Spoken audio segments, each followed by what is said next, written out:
The year is 2020. So why do people still keep chanting and saying Black Lives Matter? In fact, what does it mean to cancel Black life? Well, in this episode, we address that and so much more. Tune in, the episode starts now.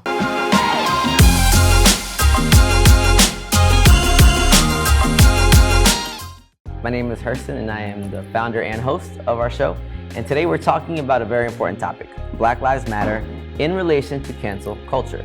And to have this conversation, we have a phenomenal group of individuals, all young, brilliant, Black. Well, goddamn, are you a lifelong Trump supporter too? Jesus, the way you said that. Look, man, it did come out a little strong.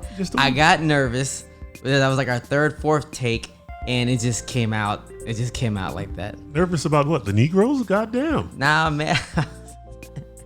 Look, man, it just came out capitalized. I don't even know what to say to that. It's just. Neither do I. It's a capital B, capital L, capital A. Shit, all of it's capital. It was caps lock. It's just caps lock, and yeah, man, isn't that weird? It's something. Got my eye on you from here on out.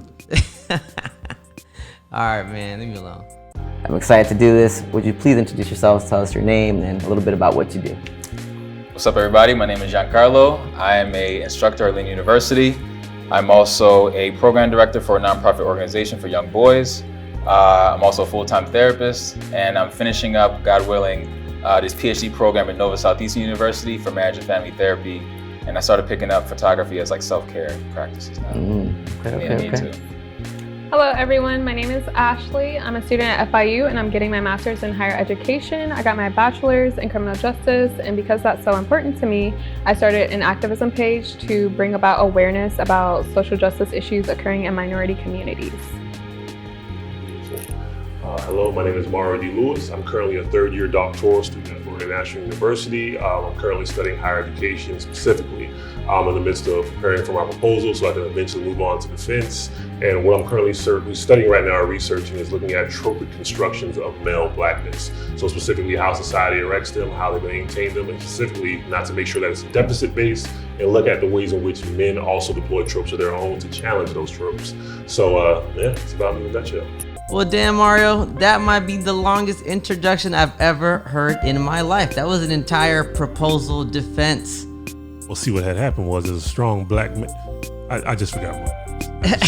I just forgot. Isn't it crazy, the whole nervous thing, how things just pop up out of nowhere? Yeah, you don't want to sound like a damn fool, so. Is he Black? That's different. Happy to have you here. Before we get to cancel culture though, let's talk a little bit about Black Lives Matter, because this is a very contentious topic for some. For other people, we understand this matters, but Black Lives Matter can mean many things. It's multiple movements happening at the same time. So what are your thoughts on it? When anyone says Black Lives Matter, what kind of comes to mind? How do you define it? How do you understand it? Whoever would like to go first, feel free to jump in. Without like super unpacking it, I think just in a brief nutshell, for me, it simply means exactly what it says. Like, it means that Black lives matter, because in relation to other people's lives, historically and systemically, it has been shown to us that it doesn't matter. So for me, hearing someone saying it, I feel empowered by it. And I also know because we are empowered by that statement, people are going to be very offended and defensive by that statement. So when I look at it as a call to something that should be across the board for everybody. So for me, I feel like Black Lives Matter is just a movement that is trying to remove the systemic oppression that we have been enduring for over 400 plus years. We went from slavery to discrimination to segregation, all of these things, and here we are now, and we're still experiencing systemic oppression. So I feel like at this point, we're no longer going to stay silent about these issues. So Black Lives Matter movement is trying to change the status quo of society today. We're trying to alter the way that we're viewed. We're trying to change the way that we are looked at when it comes to education, how things are taught about Black people. So I think that it's an extremely important movement, and it shouldn't offend anyone because I think equity is important. So. Some tough acts to follow. So with that being said, Black Lives Matter, in addition to it being an organization and a movement, I also look at it as being a framework or a philosophy of sorts. I think historically speaking, up until this point in time, it's not been Black Lives Matter, but it's just Black bodies value. And that's simply what it is. And what Black Lives Matter does, it asserts a certain type of ontology, a certain philosophy, but a really true reality that our lives actually do matter. So I believe that, especially in regards to the oppressive state that we live in, or the oppressive world and society that we live in, this is not only a battle cry of sorts, but it's a way of actually saying eloquently, like, hey, we matter. What we have to say should be valued, not from the sense that we are commodities that you can just readily exchange, but what we have to say, our thoughts, our feelings, our everyday sense of being, all that matters. So I think that one phrase traffics in all those ideas and concepts. So it's a framework, it's an organization, it's a movement, it's everything that was mentioned up here today. So I like that distinction of now we're trying to move into this kind of framework of a mattering of the actual life. Whereas before, it was just a value, it was a commodity. We weren't considered humans. Yes. Absolutely, yeah. Yes. So, even just thinking about just the idea of how women were treated, sterilization, and just the idea of population control, but really primarily focusing on Black women or women of color, all these things you also align with animals. And even talking about sterilization, I mean, we just saw that in these ICE camps. Yes. Immigrant women or people who are labeled as immigrants because borders aren't a real thing, they are constructs, Correct. Are forced hysterectomies, again, sterilizations, Correct. Where people just are not considered human. If human means to be able to have dignity and justice and all that, then clearly some people are not deemed that or afforded that. I will also say that hospitals neglect Black women, especially within the medical field. There are a lot of women who die within childbirth because doctors think they should get a C-section when they don't need a C-section. There's not enough Black nurses, not enough Black doctors to look out for those patients. So medical neglect is a huge issue. It's another form of oppression for Black people, and it's another form of racism that we have to deal with. So I think that's another major issue. Hey everyone, so in this episode, like in all episodes, we want to encourage you to do your own research. Why do people keep on saying Black Lives Matter in 2020? Well, one of the big reasons is that Black life continues to be targeted. It is the target of so much violence, historically and presently. Just take, for example, Henrietta Lacks, Black Wall Street, mass incarceration, Jim Crow, Tuskegee experiments.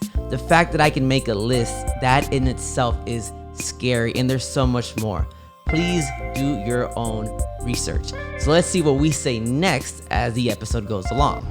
Even in the context of education and in higher education, like we study, bodies are consistently devalued.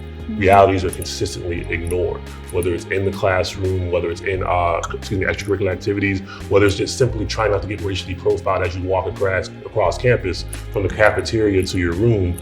These are ways in which, Blackness and Black bodies, especially when you add gender to it, are just constantly devalued, and it's ridiculous, quite frankly. I've learned since February till now that I hate the word diversity. I think, first off, y'all need to define what it really means, because when people promote and talk about, oh, we're so diverse, what does that really look like? You know what I'm saying? I'm really sick and tired of that word at this point. Picture from a magazine. I'm tired of the word. It's that one token person that's there, and it's we're diverse, and I'm like, sure. Yeah, I'm tired of the word people of color, because people of color does not mean Black. So please define how many people of color is working at your company, or how many people of color do you have being at the head of the company, that are in power, or Black people specifically, not just grouping everybody together. Definitions are definitely important. But also to your point about Black leadership in particular positions, one of the dangerous things I think is that we also don't want to, I think that's a good thing, but we also don't want to assume that a particular disposition comes with a particular phenotype. So because someone looks a particular way or is from a particular place, they're going to care in a particular way. We see Daniel Cameron, it's probably a good example, or Clarence Thomas is a good example of people who look a particular type of way, but their political dispositions don't reflect that which we would want, right? So we would believe that they would have a particular type of empathy because they look some type of way, but we see that they kind of don't. So when we talk about Black Lives Matter, we're kind of also saying that it matters everywhere. Because you could be, I mean, we've all been in school, I'm sure we've all been in the token. Part of what that Black life mattering in that particular moment is seeing how we can help that student, right? We don't have to, it doesn't have to be about police brutality necessarily. Right, It could be about how we help in the classroom. Yeah, I would say coming from experience, one of the things that we all have to kind of acknowledge is that in the classroom, we're learning from a very white male Eurocentric perspective, and in itself, that isn't really encompassing of what Black Lives Matter is, right? Because we're not talking about like the historical benefits or the contributions of Black people. The things that we're learning now, that my students are learning now, they're like, man, why did I learn this before? I'm like, well, because socially, that's kind of how it was built. Like, they're not going to teach you the history, what's really happening in America, until you can either pay for it and you go in debt for 4 years to go find out. So, you know, right. Way too soon. When I said that, I got hurt. I felt that. But it's the understanding, like, if we really understood the importance of like mattering and what that really looked like historically, you will feel bad about the things that has been done to people that don't look like you. And people don't want to embrace this sense of like guilt and accountability until they get old enough to kind of like choose to ignore it or choose to kind of just move from it. But Black Lives Matter is still something that is being fought for in 2020. Some people, they still say, well, all lives matter. Some people are still saying that blue lives matter or just as a way to kind of combat Black Lives Matter. So how do y'all kind of engage with people like this? Or do you, or you just tell them, I don't know. It's like, for me, it's really hard. I try to stay away from toxic people on social media because they're kind of like a beast, and the more you feed them, like the more they'll give back. So I try to like ignore it, but I would say that all lives matter is just a tactic to divide people even more than we already are. To me, all lives matter doesn't really have a significant meaning, because Black Lives Matter is literally because we are being treated less than human. We're being disrespected, discriminated against. So we actually have a reason for our movement. And All Lives Matter was just created because they felt left out, I guess. For me, Blue Lives Matter, you're a cop. Being a cop is a choice. Being Black is not a choice. I was born Black. So if you can't handle being a cop, then don't be one. It's notions of challenging people's schema, their way of how they perceive it every day. But at the same time, it gets taxing doing that. And that's another thing. It gets extremely taxing. And this is coming from someone who doesn't mind and enjoys checking people, but also enjoys simply educating as well. But when you've been doing this for the better part of 400 plus years, like that gets heavy on your sciatica.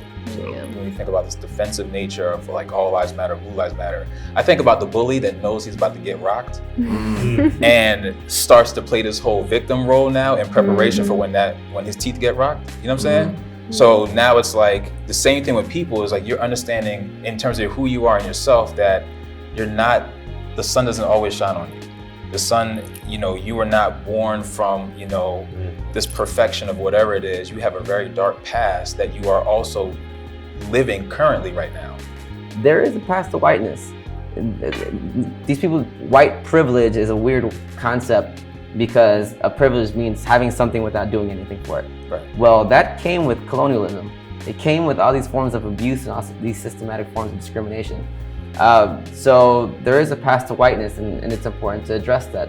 But unfortunately, when we do, we're also met with, like you were saying, resistance. I think that they're like uncomfortable with us challenging the status quo, but at the same time, it's like, for me, I don't feel comfortable with the way that things are, so why should I stay silent? Like, people always want to say, oh, why do you always have to talk about race? Why do you always have to talk about oppression? Because it's still happening. So why wouldn't I? So Mario, we've been talking about Black Lives Matter so far in the episode for the past couple of minutes. So for you, like, what would be like kind of a takeaway, like a recap for these past couple of minutes? Bro, I don't know how else to say it. Black lives simply matter. They matter over here. They matter over there. They matter everywhere. They just matter. And now we're gonna try to get into cancel culture. Cancel culture is an interesting, probably new phenomenon, and we see it a lot on social media, and I can't wait to hear what y'all think. And we're gonna talk about it in relation to Black Lives Matter. So I can't wait to get into this. So let's go ahead and jump in. So cancel culture, how do y'all define it, first of all? What do y'all think it is? How do you kind of see it? So for me, I feel like cancel culture is basically when a company or a person makes an offensive comment or multiple offensive comments about a certain group of people. And at that point, their fans or their supporters will no longer support them in a financial way. So for example, the whole Goya thing, how the CEO supports Trump, then a lot of Hispanic and Latinx people support Goya. They're like, oh, we're not going to support you anymore because Trump supports putting our people in cages at the border, so why would we support Goya? Never eating beans again. Right. Yeah. I'm doing vegan now, something like that. So I feel like that's like an example of cancel culture. Cancel culture and forgiveness culture don't work together, in my opinion. I just don't think, I don't think those two things blend. But you'll be on your high horse talking about forgiveness on Tuesday, and then on Wednesday you canceling somebody for something or whatever. Right. Come on, man. We don't get real on the show. Come on, man. I think it's a form of accountability. And it's making sure that we publicly shame and hold you accountable for doing this. However, though, especially when we consider the first few minutes of the show, what does it mean to cancel the existence of Black beings, Black subjects, when historically speaking, society has done a good job of doing that themselves. Right. So I think this is what makes this topic so sticky and such a very unsure thing to navigate sometimes. And once again, that's a brilliant point about how it depends on what's being done. It depends on what is the reason.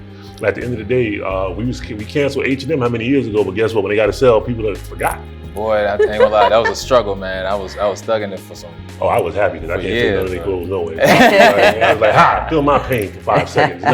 No, but so seriously, it's like, what are we saying when we cancel? And I think also, I hope I'm not jumping ahead in any way, but what does it mean to do that in relation to forgiveness? What does that mean to do that in relation to the fact that, I don't know, we're humans, well, are we, as one could argue, and we are allowed to also grow and expand. So that one tweet from when I was 16, well, I bet if I were to go into your group chat now, I'd find a whole lot more problematic things. So do we want to go cancel for cancel here? So I think also questioning, being critical and intentional and saying, are we holding accountable? Or are we just simply trying to be canceller in chief? Now I don't know if this is going anywhere. Well, let's go. Whatever, but I talked about forgiveness and you brought up forgiveness again, and it made me think about Black forgiveness. And I feel like we forgive a little, we forgive differently. And I think we need to forgive differently, again. What I mean by that is the cancel culture part, right? Like, we're quick to make that public accountability, that shaming, the throwing stones thing. And then, like I said before, is jokingly. Is that accountability, throwing stones? Is that accountability? I don't. In some people's eyes. In some people's eyes, I don't feel like it is. I think it comes down to, like, for us as Black people, what are we doing to truly hold someone accountable? And I don't think throwing stones at somebody that already knows that they're losing funding or losing a job or losing, all this stuff is going to help being accountable, bro. Like, that just seems like you're kicking them while they're down. But the forgiveness part is, I find it very interesting how we claim cancel culture because I guess it gives us some sense of, like, authority over something. Like, we have the right, that we're able to cancel this. But then when it comes to white stuff, we find ourselves really quick to forgive. And that's the part that really always sticks with me, is like, one, how we forgive is really, I think, we need to change that. So let me ask a question, because I don't want to conflate companies with individuals. Right. So we're saying H&M on the one hand, and then we have, I don't know, Kanye on the next. Like, maybe he is also a type of company. I don't know. You could also argue that. 5 billion, right? Yeah. So I think we could talk about those in different ways, because if we want to talk about canceling companies, to me that's tied very much to capitalism. Because let's say a company has not done anything publicly quote unquote racist, but they pay their Black employees, I don't know, minimum wage. They don't care about them, don't give them health care, don't do all these things. To me, that's a way of saying your Black life does not matter in a particular type of way. Correct. But yet we don't cancel them, because I think in the United States we don't really think about class and capitalism in the most nuanced of ways. I think we're more nuanced with race. So maybe we can talk about that. But then when we talk about individuals, so what do we do with an R. Kelly? What do we do with when people, and sometimes cancel culture seems also kind of petty at times. I like what you said, as if we were all perfect. I've seen people get crucified because they didn't use the correct, I don't know, woke term. Yeah, the correct terminology. Oh, you said institutional racism, not systemic racism. All right, Umar. Like what? Yikes. Yikes. Oh God, that man. So, you feel me? So like, but I like where we're going with this. Like, because is there room for redemption in cancel culture? And what does that mean in relation to Black Lives Matter or the mattering of Black lives? We need to model that. Sorry, go ahead. Oh, sorry. I was just gonna say, I feel like I can see both sides to it, because I feel like if you're a celebrity, you've been a celebrity for 10, 20 years, then you should scrub your Twitter account. You shouldn't have a white celebrity using the N-word on their Twitter account from 10 years ago. Like, I feel like I can see why people want to hold that person accountable because of their actions, because of their status. And it's like, you should know better by now, especially if you're under the public eye. I feel like celebrities are looked at more because of their status and things like that. So, but at the same time, I feel like cancel culture can be very toxic because you don't give the person the opportunity to grow. So you might have said the N-word on Twitter for fun, and back then it was cool, but now people are like, that's offensive. You know, you might have been tweeting a Tupac lyric and it's like, shouldn't have said that. You know, so I can see both sides of it, but I do think that cancel culture, it's like a spectrum, and it can go from like, okay, we're canceling you for 2 months to your career's over. And I feel like we need to like work on trying to find a balance with that, because yes, we need to hold people accountable, but at the same time, people grow, people change. And what you think about 10 years ago, you might not think about today, and how you acted back then, you might not act like now, so. Canceling is such an interesting force or phenomenon right now, because it seems almost, hypocritical might be too strong of a word, but you could draw some reciprocal analysis and say, well, in many ways, this is what's been done to us. Maybe just slightly different level, completely different level, you know, but to a certain degree, like, we've been stigmatized, we've been marginalized. I think of, once again, going back to the individual, Daniel Caesar. Yes, that's what I was thinking of the whole time. Literally, he was like, I think he had something to drink, and he was like literally joking around, begging people to cancel him, and he might be one of the few cases that actually got canceled. I haven't heard of him. I haven't heard. In a long time. He basically said like, oh, you guys, as Black people, we need to be nicer to white people and stuff like that. But I feel like what he said at the moment, it might have seemed significant, but it really wasn't that deep to like cancel him. But like, his album sales went down. Black people, a significant amount of Black people no longer attend his concerts. So what he did, it did have like a significant impact on his career. I don't think he read the room when he said that. Meaning that, like, I think that was around a time where a lot of other, I mean, not saying that stuff hasn't been going on, but he said that, I think, in light of other things that were going on around that time. And that was like, bro, you are telling us to pretty much tap dance to white folks while people are getting, you know, murdered on TV and all this other stuff. And now you're just, you know, I don't feel like he read the room on that one. I think that's why people was ready to come at him very, very quickly. You know what's wild? I read a tweet and it said, we're quick to cancel and not counsel. Right, that's So it's wild like that. I'm thinking through this as I'm talking to, and I'm not very committed to my thoughts, because I might hear somebody say something and I'm like, oh, that's cool, I didn't think about it like that. But I'm thinking about this because we have a person like Daniel. Like, I'm so fortunate to have the education that I have. Because I guarantee you, 21-year-old person was not talking like this. 21-year-old person said some crazy stuff. I mean, I said some crazy stuff like yesterday. But I'm so fortunate to have amazing people in my life. And by education, I don't just mean like formally. I mean like also just like great friends. Y'all, let me tell you, 21-year-old Hurston, and even now, 32-year-old Hurston, I know I don't look my age, you know, beige don't age, but even now, I continue to be schooled. Yes, it is important to learn, but it's also important to unlearn and relearn. Machismo, especially in Latin cultures, is so common, it's terrible. So growing up, I used to refer to women as all kinds of stuff, derogatory terms for days. But it took my homeboys, it took my homegirls for me to continue to learn, unlearn, and relearn. They counseled me, and that to me has been absolutely amazing. They educated me, and for that, I'm forever grateful. So how we react to people when they say certain things is extremely important. And that's something that we're about to address now in reference to Kanye and Dave Chappelle. Check it out. One of the most beautiful things I think was Dave Chappelle going to see Kanye. We saw Shade Room was Shade Room is crazy and it's toxic, but particularly with Kanye, they were posting everything. Yeah. And I'm like, where's the love? Like, where's the compassion? Where's the redemption? And sometimes we just don't show up for people maybe in the way that we should. You're a therapist. Yeah, first off, I don't feel like media-wise, not white folks or anyone else is not black. I feel like we find a way to really put each other on blast in front of everybody.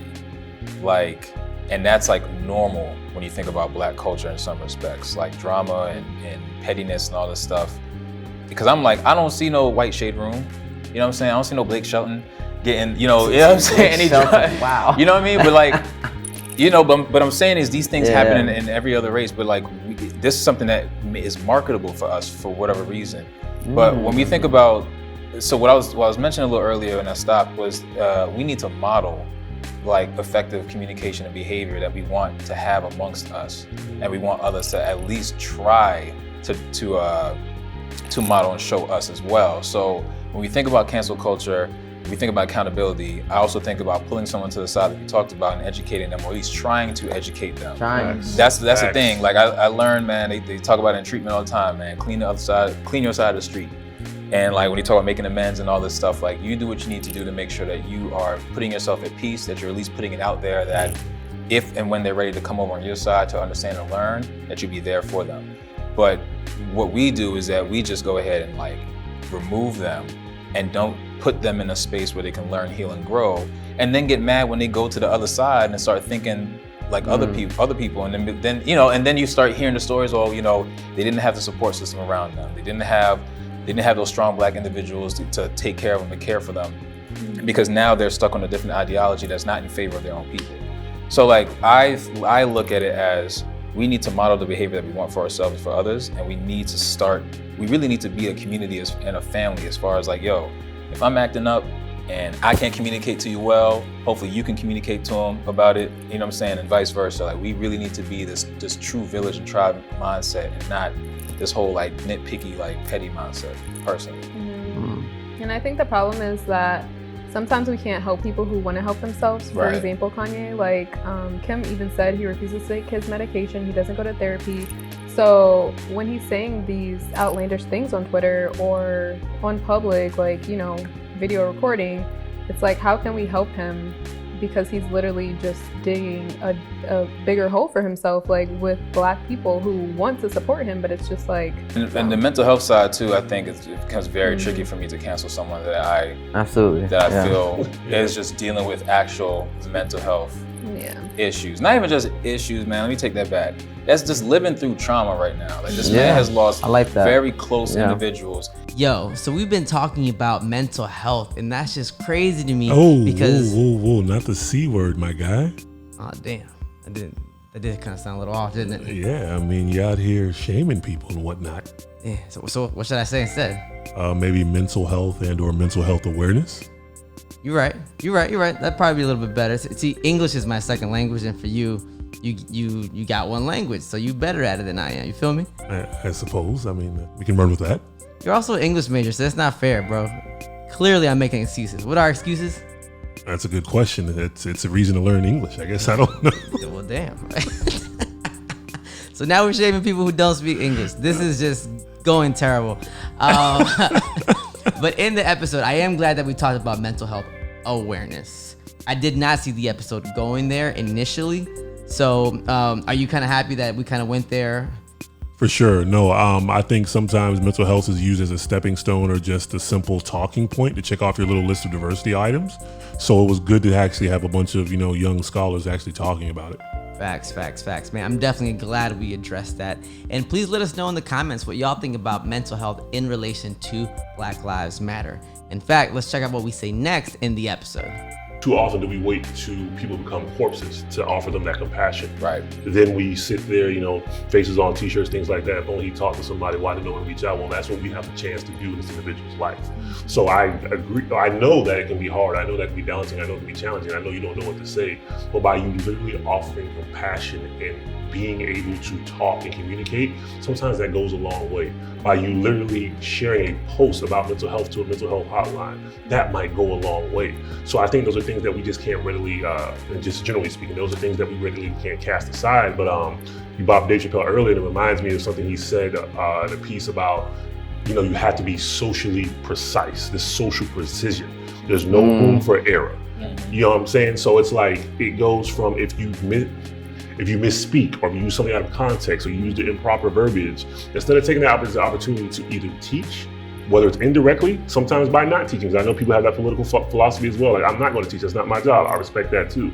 Sometimes by being willing to do that, or at least by you not doing that, that communicates something like, I messed up to that person. So sometimes taking that opportunity to teach, either directly or indirectly, I'm not going to say it's going to solve cancel culture, but sometimes that helps to clarify a situation as well. I think we need to start creating spaces where it is not cancel culture, but counsel culture, and more counsel and accountability culture. You know what I mean? Like, when we truly look at the idea of like, what are we doing to better the person around us so that they don't continue to go on down this path or continue to say those things that make us not want to be around them or to cancel them.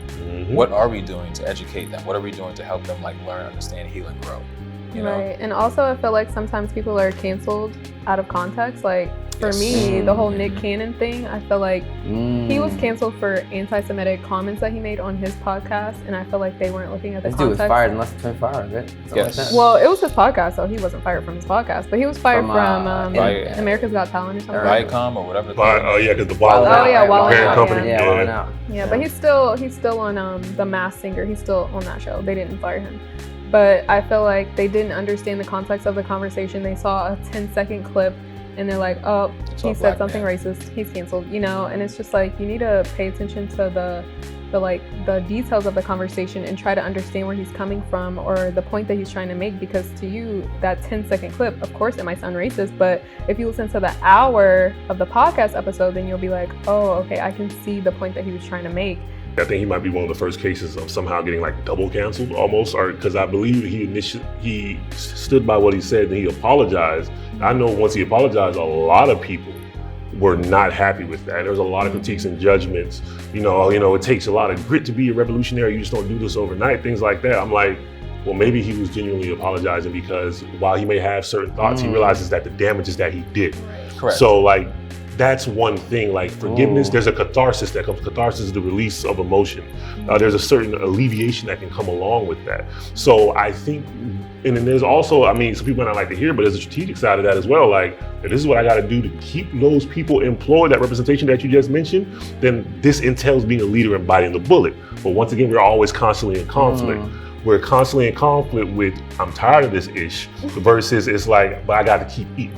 That's pretty much our daily existence. Yeah. It's like, do I go off on this professor? Do I go off on this one ignorant person? Or do I keep putting food in my mouth? So this is the reality that we all face as historically marginalized identities. So the Nick Cannon is just an interesting case study for the degree, type, and just the scope of cancel culture and how it actually manifests. Sounds like a damned if you do, damned if you don't. Right. So Exactly. if he doesn't apologize, people get mad at him. Then he apologizes, and then he gets canceled also by other people.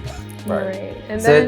And then he actually sued Viacom for firing him, wrongful termination. So he's trying to buy the company.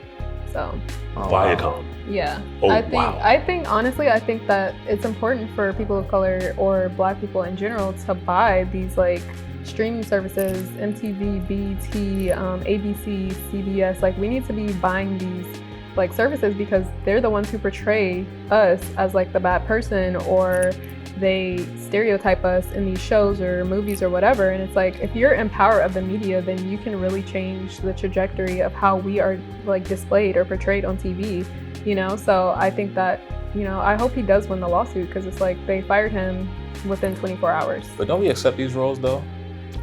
Well, some people. So it's interesting that you say that, because even earlier today we were talking about Kanye making the choice to go to therapy or to take his medicine. Mm-hmm. The idea of accepting, the idea of choice is something also to be unpacked. What does it mean to actually have autonomy or to actually have agency in a particular way? You just said that it's this constant struggle of, do I eat or do I bite the bullet? Yep. And I think with that, there's always a risk involved in these things. Is it really a choice when you only have two options? Like, is that an actual choice, or is that like hand-me-downs? Like, I'll take the least of the worst.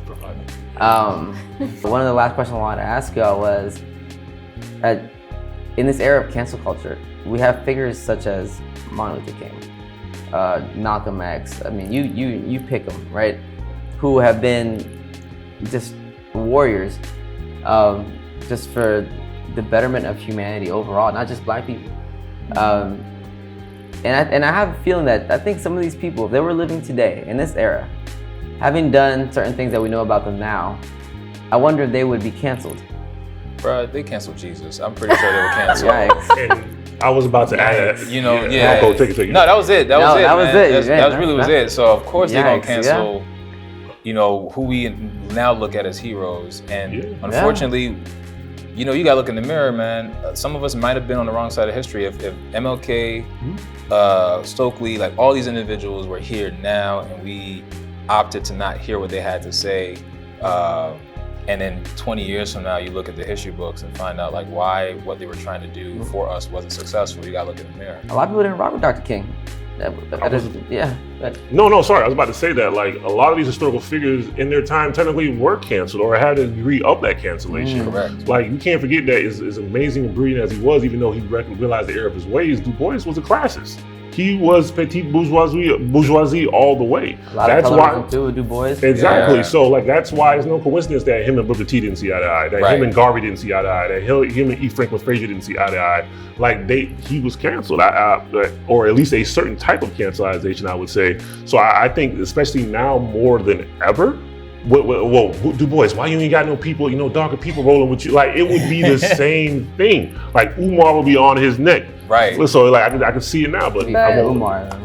The coon shit.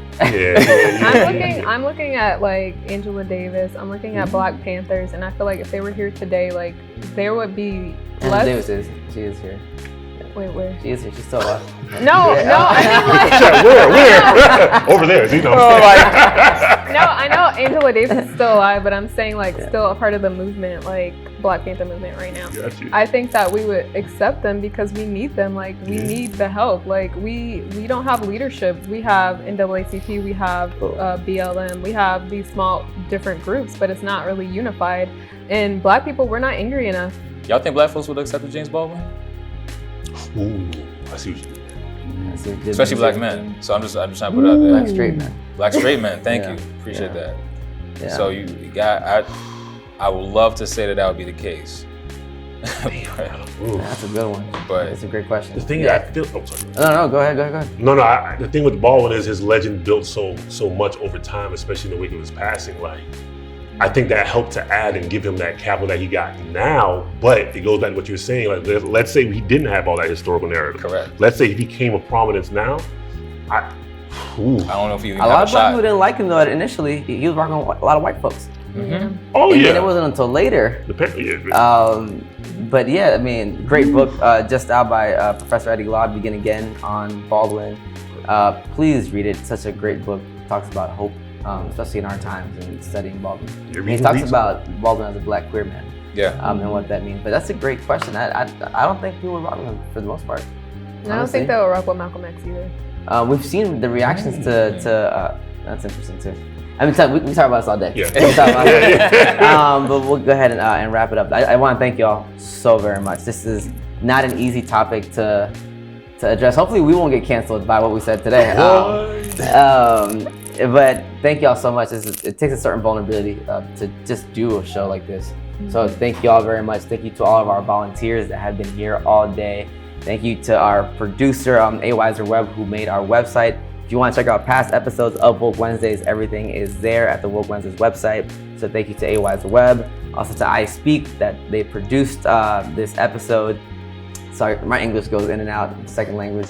But I want to thank everyone just for helping us out and just being a part of Woke Wednesdays and the entire Woke Wednesdays team. So remember to wash your hands, put on a mask, use hand sanitizer, and stay woke. And we'll see y'all next time. And thank you too, brother. Thank you. Thank you. Hey man, Thank thank y'all, you. man. Thank y'all.